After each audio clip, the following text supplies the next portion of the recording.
Hey guys, right, let's have a look what we're going to do today. We're going to be doing the indent tutorial. I'll explain more obviously in the tutorial, but let's see what we're going to be doing. Moving like the speed of sound, we can keep on the ground. Can't stay in one place. Hey guys, what is going on? It's Intel 365 bringing you another tutorial. Today I want to mix and match, so I don't want everything to be in Sony Vegas or After Effects or Cinema 4D. I want to mix and match. What we're going to be doing today is this sort of effect, this indent effect. Better sort of quality than that. And then I'll also be uploading another video tonight with this effect, the sort of circle ray things, whatever you want to call them, and I'll be showing you more effects inside those, but that's the main sort of thing you'll be learning today. Okay, so let's jump into Photoshop, File, New. I always work now in 1920 by 1080p, but if you wanted you could work, 1280 by 720. It's just personal preference, that's mine, so that's what I work in. It's what I make all my channel backgrounds in as well. Okay, so what we're going to do is go to a gradient tool. I've got a gradient set, so this colour here, I'm not going to go into much detail, will be sort of the middle part, and this will be the outside of it. So you can do it like this, so it's the gradient is going that way. You can have a radial gradient like that, or you can have, if you hold shift and click, you can make the radial sort of smooth out like that. And there's all sorts of things you can do, but for this one today we're going to use radial, and we're going to move it. Oh god, no. Let's change that to a bit darker.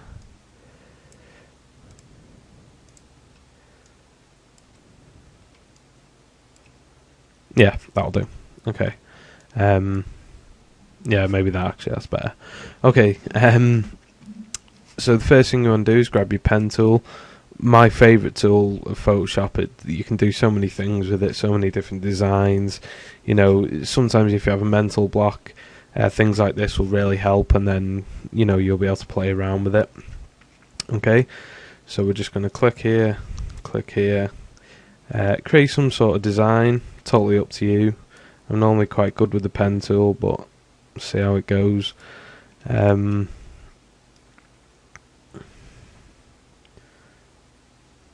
Maybe something like that might do. It doesn't matter what it looks like on the outside because you won't see that, but it does matter what what it looks like on this bit, because this is your design in effect. What I should have said is make a new layer and do that. So I'm just going to reset that, make a new layer, because if you make it on this, it's not separate, it's not a separate item, it's not a separate layer, so always make sure to make a new layer. Start again, do it here, around here, there,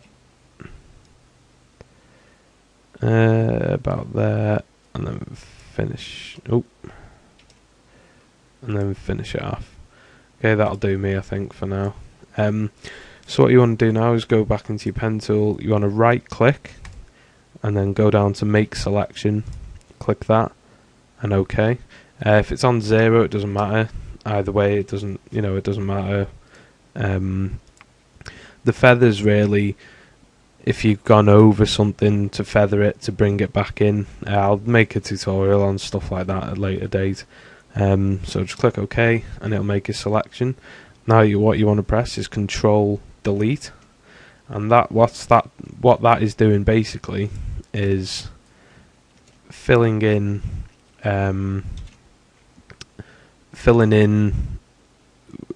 that selection that you just had. So filling that in with your background colour. So if we do that, control delete, it'll make it orange. But for now it doesn't matter what colour it is, you know, don't choose a colour at the moment, just keep it white or whatever, whatever you want. So I'm just going to move this down to here so it's all in, control delete, and then control D, just to get rid of the selection. Okay, so now we've got that. So now to make the indent look really cool, one of the effects is if you press control and here, click on that, and that'll select just that. It won't select anything around it or anything. Okay, now you want to click on, just normal click on the other layer, and then you want to press control C. What this is doing is copying that layer, the layer colours, so it'll copy all this grey, dark grey stuff. Now you want to re-click back on that and click control V. Now that's pasted that, get rid of that one, you don't need that. And now you can't see it, but it's copied that exact colour. See, if I move it, you can sort of just see that it's copied it. So that's basically that, you know, that's that setup. You can do your own designs if you want just straight sort of bars coming down, you can do that too. If you double click now, this opens up the blending options, which is all, this is where everything happens, or your inner shadows and everything, what we'll be using today. So if we just click on inner shadow, inner shadow is what's going to make it, I mean that's looking okay at the moment, but we want to have a little fiddle around with it. Sometimes you might find if you've got several objects within a shadow or drop shadow, and you sort of move the angle, it changes it for all of them. So if you want to stop that, if you want each one to have its own individual inner shadow style and the way it goes, the angle, just uncheck use global light, and that'll uncheck it and make each one individual. So that's looking okay. Yeah, we'll have it about there.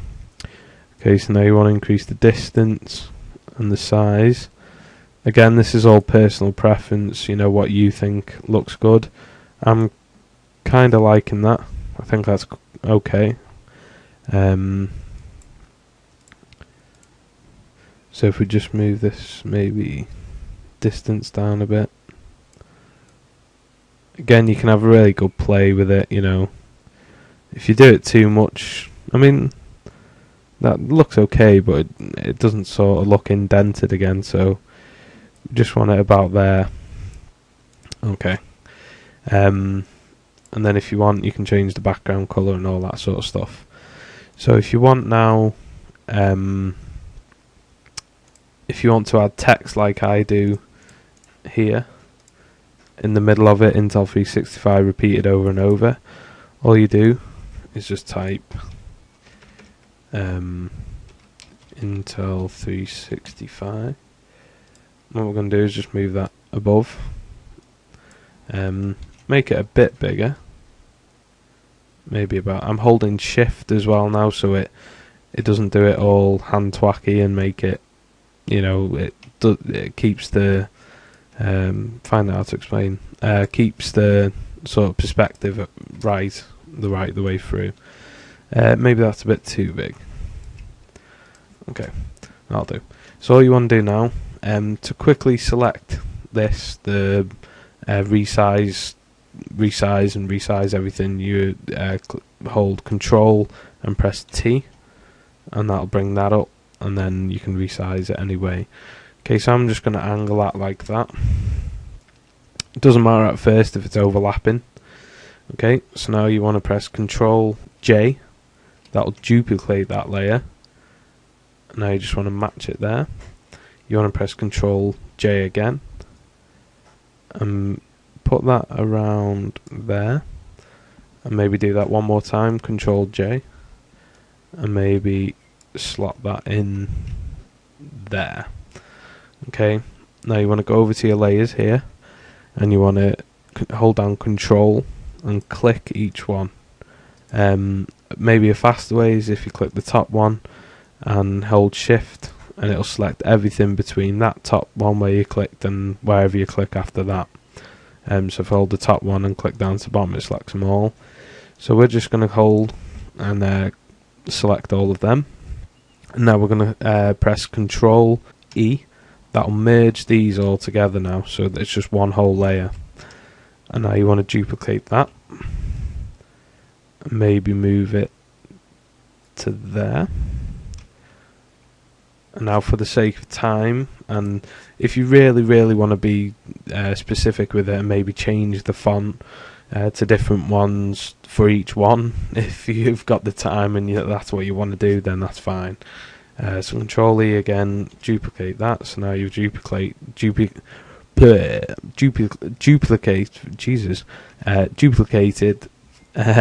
all of them. I'm just going to press Control J again, just duplicate that bunch. For some reason I'm finding it really hard to talk today. Okay, these gaps here you can fill them in after, so don't worry about that. Hold all them and just paste it, put it maybe there. Okay, Control J, maybe just matching the ones there. Okay, so you can play around with that. I'm not going to fill in every gap because it's just pointless. So what you want to do now is just merge everything together so it's one whole block. And now what you want to do is hold Alt and hover your mouse in between this one and your indented with the inner shadow on. Hold Alt, hover it over in the middle and just click, and that wraps it behind and sort of wraps it inside that, so it cuts off all the layers, all the ones overhanging here. So just again, everything's overhanging, hold down Alt and click, and then that'll bring it in. And then change the opacity down if you don't want it to, if you want it just barely visible, but I think that's a really cool effect. I'd have probably about there if I was doing that. So another quick effect you can do with this, if you look at my channel, I've got those like purple banner sort of ribbon things. So if we just uncheck that, put on stroke, what this will do, kind of like in the shadow, but all it does is adds outline to whatever colour. So I'm going to go for a lighter, maybe that. Increase the size. Okay. It might be easier with, say, if that background was red, than doing it that way. So I'm going to have to like sort of work with dark greys and other different colours. But this is sort of just another effect you can play around with. So again, if you want to do stuff like that, that's possible by doing what I've done then, going on gradient overlay. I always like using reflected. Linear is okay, but I think reflected is a lot better. Same with the stroke, have it on about 9. Having it on a lower thing is quite cool as well, but just all depends on what effects you want to go for. If you want them overlapping as well, which is quite a cool effect, if you just duplicate that and then move it like that, and then if you go, so this one now is the top one, this is sitting on top. If you look at the layers, it's on top of that. So if you press shift and the up arrow, it gives you more control on where you're moving it without using the mouse. It gives you more precise movements of each object. So what we're going to do is just double click and add some drop shadow. Again, uncheck global light because we don't want to do that. Have the angle about there. If I just increase the size stupidly, yeah, so the angle, it's pointing up that way, so the drop shadows come in the opposite way. That's the way it sort of works. Put the size about there. So then you can add, more and more layers. We duplicate that now. You can create whatever you want, really. if you go into here, go into this one, change the colours to, God, let's just go for that for now. Oh dear lord. Okay, I don't know why it's doing that. And you can sort of colour these in, so the different colours if you want, or you know, sort of anything like that. I'm trying to think what else I can show you.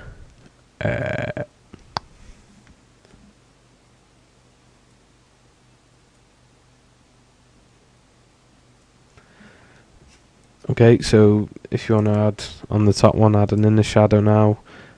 Just if that's going to be your main one where your text is, then this just gives that bit more style to the top one, bit more emphasis on it. That looks pretty goddamn awful, but you sort of get the idea.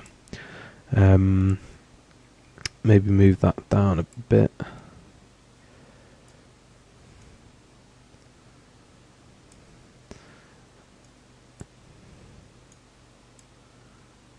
Yeah, anything like that.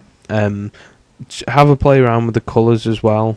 You know, you can do anything you want really. And it looks better with different colours. I just chose grey for this because it's just sort of a default colour sort of thing. So I've just make this bigger. Sort of play around with the text. Really good effect. You know, you can do anything you want with that now. Add more text if you want. I don't know, totally up to you. Okay, so the next tutorial will be uploaded tonight also, which I'll teach you how to do these sort of glowing ring effects. Okay guys, take care.